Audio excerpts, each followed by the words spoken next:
So, change this situation.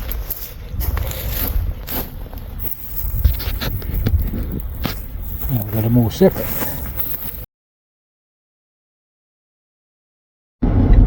So there's how that garden's looking out. That's looking out my window now. It's looking totally different, much neater. I'm trying to make every plant separate and look neat and tidy. Before it was all just sort of blurred together, which didn't look too bad, but it just looks much neater with a small unit. To have the plants smaller, it actually makes the unit look bigger.